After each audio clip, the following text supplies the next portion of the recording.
আমি মনে করি একটা আইন জরুরি ভিত্তিতে তারা করা দরকার, সংসদ সদস্য আচরণবিধি আইন। এই সংসদেই এই কয়েকদিন আগে এপ্রিল মাসে আইন করেছে, আইন সংশোধন করেছে, অধ্যাদেশ সংশোধন করেছে যে দলীয় প্রতীকে কোনো নির্বাচন হবে না, স্থানীয় সরকার নির্বাচন। আর এখন আমাদের দলগুলো কি করতেছে?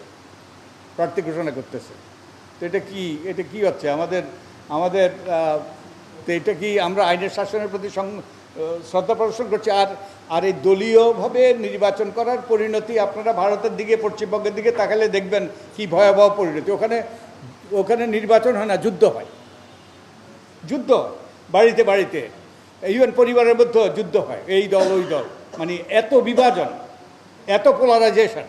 তো এটার জন্য কি আমরা প্রস্তুত আছি কি? এর ভয়াবহ পরিণতি। আমরা এমনিই পোলারাইজড, এমনিই আমরা বিভক্ত, চরমভাবে বিভক্ত, তো আরও কি বিভক্ত করতে চাই?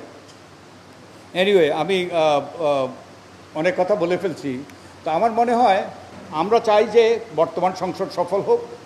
বর্তমান সংসদ আমাদের যে আকাঙ্ক্ষা, একটা গণতান্ত্রিক বাংলাদেশ সৃষ্টি করার এবং কতগুলো কাঠামোগত সংস্কার করার যে আকাঙ্ক্ষা নিয়ে জনগণ রাস্তায় নেমেছিল, প্রাণ দিয়েছিল, রক্ত দিয়েছিল, বস্তুত আমরা রক্তের উপর দাঁড়িয়ে আছি, সেগুলো বাস্তবায়িত করুক।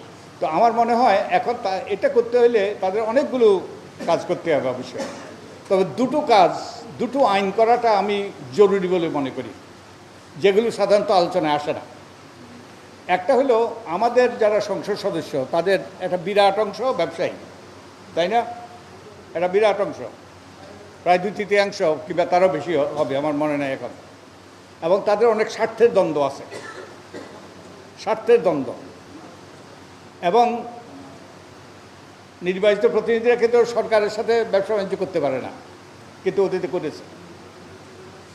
তো তাদের এই যে স্বার্থের দ্বন্দ্ব, এবং আরেকটা হলো আমাদের অতীতে যে ক্রনিক ক্যাপিটালিজমের জন্য আমাদের যে অতীতের যেই অলিগার্ক সৃষ্টি করার মাধ্যমে সেই আমাদের যারাই সংসদ সদস্য হয়েছে তারাই বিরাট অর্থবিত্তের মালিক হয়েছে। যে এটাই সবচেয়ে মোক্ষম উপায় অর্থবিত্তের মালিক হওয়া। তো এই জন্য তাদের সম্পদ হিসাব দেওয়াটা, প্রতি বছর সম্পদ হিসাব দেওয়াটা দরকার। তো আমি মনে করি একটা আইন জরুরি ভিত্তিতে তারা করা দরকার, সংসদ সদস্য আচরণবিধি আইন, যার মাধ্যমে যে সংসদ সদস্যগণ যাতে তাদের স্বার্থের দ্বন্দ্ব সেটা ঘোষণা করে, একই সাথে তাদের সম্পদের হিসাব দেয় প্রতি বছর।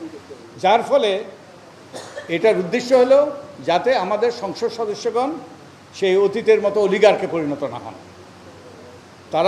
তারা যেন এই ক্ষমতা ব্যবহার করে অর্থবিত্তের মালিক না হয়ে যান।